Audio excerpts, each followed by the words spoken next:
प्यारे दोस्तों, कराची एक ऐसा शहर है जहां लाखों लोग रोज अपनी जिंदगी की जंग लड़ते हैं। कभी सिस्टम से, कभी हालात से और कभी उन लोगों से जिन्हें जनता की हिफाजत का जिम्मे दिया गया है। लेकिन आज इसी शहर में होने वाली एक ऐसी घटना जो पूरे पुलिस सिस्टम की जड़ें हिला देगी।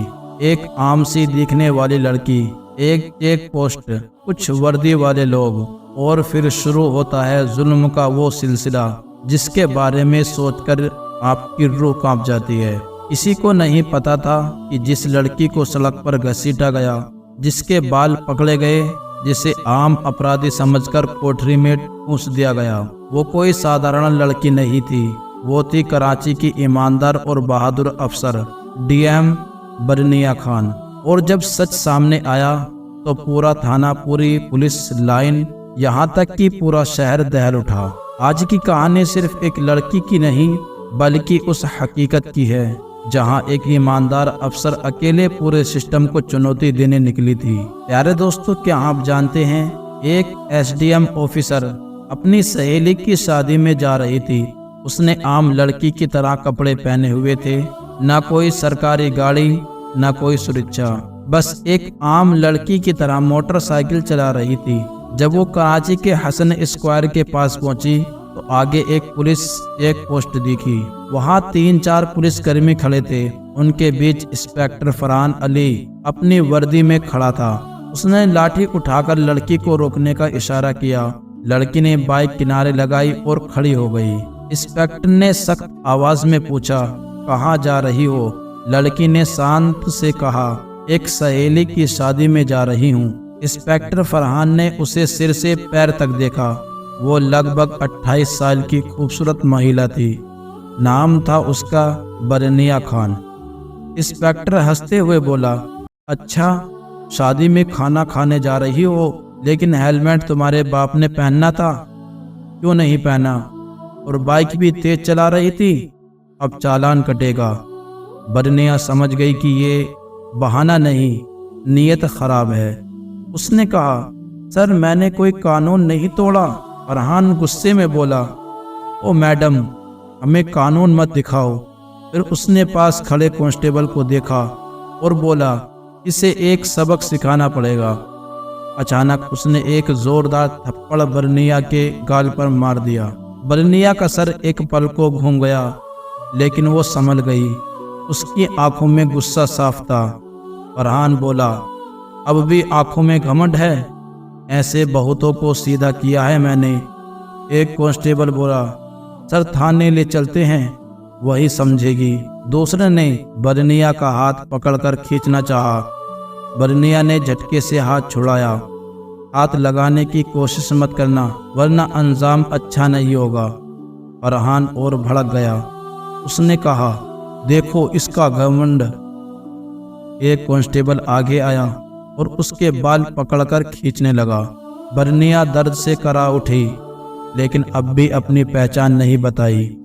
उसी समय एक पुलिसकर्मी उसकी बाइक पर लाठी मारते हुए बोला, बड़ी आई शरीफ बनने वाली, अब तुझे खेल बनाएंगे। बरनिया सब समझ चुकी थी कि ये लोग कितने नीचे गिर सकते हैं। उसने फिर भी चुप रहना चुना। वो देखना चाहती थी कि ये एक आम लड़की के साथ कितना जुल्म हो सकता है। इंस्पेक्टर फरहान बोला, चलो थाने ले चलते हैं, वहीं मज़ा चखाएंगे। थाने पहुंचते ही फरहान चिल्लाया, कहाँ गए सब? चाय पानी लगाओ, आज खास माल आया है। बरनिया थाने की दीवारों को शांत खड़ी होकर देख रही थी। वो देख रही थी कि ये लोग उन लोगों के साथ क्या करते हैं जो आवाज़ नहीं उठाते। एक कांस्टेबल ने धीरे से इंस्पेक्टर से पूछा, क्या केस है सर? फरहान हंसकर बोला, कुछ भी लिख दो, स्पीड ब्रेक, हेलमेट, जो मन हो, बस इसको तोड़ना है, घमंड निकालना है। फिर उसने पेन उठाकर पूछा, नाम क्या है? बरनिया चुप रही। उसने फिर पूछा, सुनाई नहीं देता, नाम बता। बरनिया ने शांत से कहा, जी, समीहा खान। फरहान हंसकर बोला, बहुत चालाक है, झूठ बोलना खूब आता है। फिर उसे एक सड़ी हुई हवालात में डाल दिया गया जहां 2 कैदी मौजूद थे। एक ने पूछा, बहन, क्या गुनाह किया है? बरनिया ने मुस्कुराकर कुछ नहीं कहा। उधर इंस्पेक्टर फरहान झूठी रिपोर्ट बना रहा था। इस पर चोरी और ब्लैकमेलिंग का केस ठोक दो, एक कांस्टेबल ने कहा। सर, बिना सबूत। फरहान हंसते हुए बोला, इस थाने में सबूत लाए नहीं जाते, बनाए जाते हैं। तब बरनिया को मारने की कोशिश हो रही थी कि थाने का दरवाज़ा जोर से खुला। कड़क आवाज़ गूंजी, रुको। सभी लोग मुड़े। दरवाजे पर सीनियर इंस्पेक्टर इमरान शाह खड़े थे, जिन्हें बाकी अफसरों से बेहतर माना जाता था।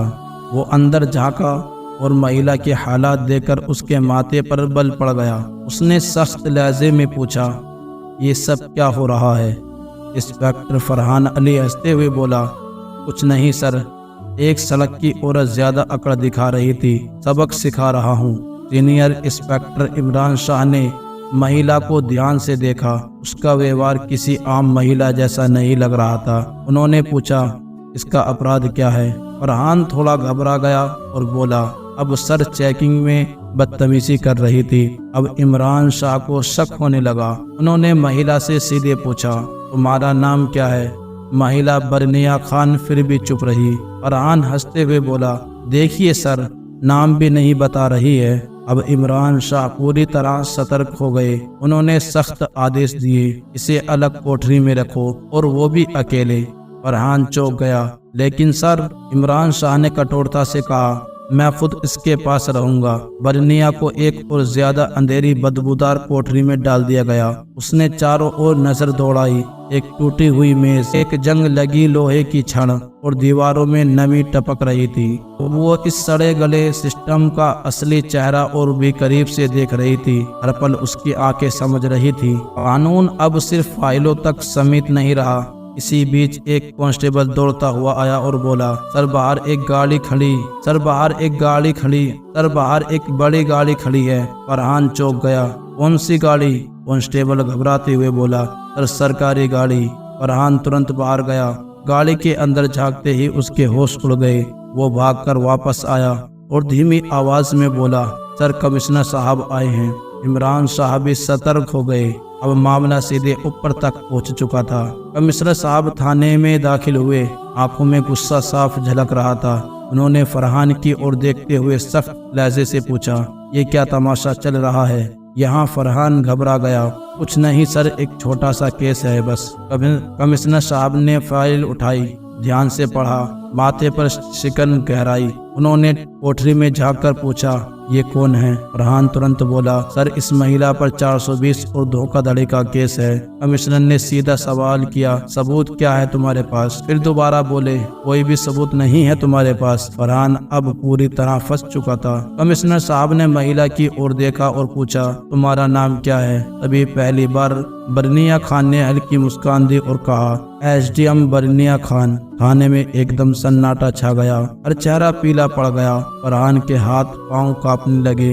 बाकी कांस्टेबल एक दूसरे का मुंह देखने लगे। जिस महिला को वो सड़क पर घसीट रहे थे, जिसके बाल खींचे गए थे, जिसे थप्पड़ मारा गया था, वो कोई आम औरत नहीं, पूरे शहर की जिम्मेदारी संभालने वाली एसडीएम थी। कमिश्नर साहब ने गरज कर कहा, फरहान तुझ में इतनी हिम्मत कैसे आई कि एक सीनियर अफसर पर झूठा केस ठोक दिया? फरहान कुछ बोलने ही वाला था कि सीनियर इंस्पेक्टर इमरान शाह तुरंत बोले, सर मैंने पहले ही कहा था कि यहाँ कुछ गड़बड़ है। अब फरहान पूरी तरह अकेला पड़ चुका था। तभी एसडीएम बरनिया ने पहली बार खामोशी के साथ में आवाज में फैसला सुनाया, फरहान अब तेरी नौकरी गई और तेरे खिलाफ केस भी चलेगा। फरहान का चेहरा सफेद पड़ गया। बाकी पुलिसकर्मी नजरें चुराने लगे। इमरान शाह ने आदेश दिए, हवलदार इसे पकड़कर लॉकअप में डालो। लेकिन तभी फरहान ने जेब से एक कागज निकाला, एक मुड़ा हुआ ट्रांसफर ऑर्डर। वो मुस्कुराया, रुको मैडम, पहले ये देख लो, मेरा तबादला 3 दिन पहले हो चुका है। अब मुझे नौकरी से नहीं निकाल सकती हो। थाने में फिर सन्नाटा। बरनिया ने कागज पढ़ा। कमिश्नर ने संदेश से इमरान की ओर देखा, जांच करो ये असली है या फर्जी। इमरान ने रिकॉर्ड चेक किया और बोला, सर असली है, लेकिन अभी तक इसने नए इंस्पेक्टर को चार्ज नहीं सौंपा, यानी कानूनी रूप से अभी यही इंस्पेक्टर है और सारे कुकर्म इसी के कार्यालय में हुए हैं। अब इसे कोई नहीं बचा सकता। बर्निया ने उसकी आंखों में आंखें डालकर कहा, अब तेरा नया ठिकाना वही होगा जहाँ तू दूसरों को डालता था। कमिश्नर ने भी सिर हिलाकर मोहर लगा दी। जैसे ही कांस्टेबल उसे पकड़ने बढ़े, फरहान फिर चीखा, रुको, मैं अकेला नहीं हूँ, सारा थाना शामिल है। उसने बाकी पुलिस वालों की ओर इशारा किया। कुछ के चेहरे का रंग उड़ गया। इमरान शाह एक एक करके सबकी ओर देखने लगे। बर्निया खामोशी के साथ में खड़ी थी। अब पूरा थाना साफ होगा, कोई नहीं बचेगा। कमिश्नर ने आदेश दिए, एक एक का हिसाब लो। पत्रकारों ने ये खबर फैलानी शुरू कर दी। पूरा थाना लाइन हाजिर हो गया। तभी एक चमकती गाड़ी आई। खुद एसपी साहब उतरे। बर्निया ने सीधे उसकी आंखों में आंखें डालकर कहा, क्या तुम्हें लगता है तुम बच जाओगे? इमरान शाह ने एक फाइल निकालकर उसके हाथ में दी, जिसमें एसपी के सारे काले कारनामे दर्ज थे। कमिश्नर ने गरज कर कहा, पकड़ो, इसे गिरफ्तार करो। इतने बड़े अफसर की गिरफ्तारी से पूरा जिला हिल गया। मामला इस्लामाबाद तक पहुंचा। सीधे आदेश आया, जितने अफसर भ्रष्टाचार में शामिल हैं सबको गिरफ्तार करो। 2 दिन के अंदर कराची जिले से 40 पुलिस अफसर, 10 बड़े अधिकारी और कुछ नेता गिरफ्तार हुए। अब हर तरफ एक ही नाम था, एसडीएम बर्निया खान, जिसने पूरे सड़े हुए सिस्टम को हिला दिया। अब कोई नहीं कह सकता था मुझे कुछ नहीं होगा। दोस्तों, ये कहानी पाकिस्तान के शहर कराची की हकीकत से प्रतिया है। एक ऐसी लड़ाई जो एक अकेले अफसर ने पूरे सिस्टम के खिलाफ लड़ी और साबित कर दिया कि अगर नीयत साफ हो तो सच्चाई की जीत को कोई नहीं रोक सकता। अगर आपको ये वीडियो अच्छी लगी हो तो वीडियो को लाइक करें, अपने दोस्तों और रिश्तेदारों के साथ शेयर करें और हमारे चैनल अहम के रजा स्टोरीज को सब्सक्राइब करें। हमारा हौसला बढ़ाएं। आपका एक एक लाइक और एक एक कमेंट हमें और भी बेहतर और भी ताकतवर कहानी लाने की हिम्मत देता है। मिलते हैं नेक्स्ट वीडियो में, तब तक के लिए अल्लाह हाफिज।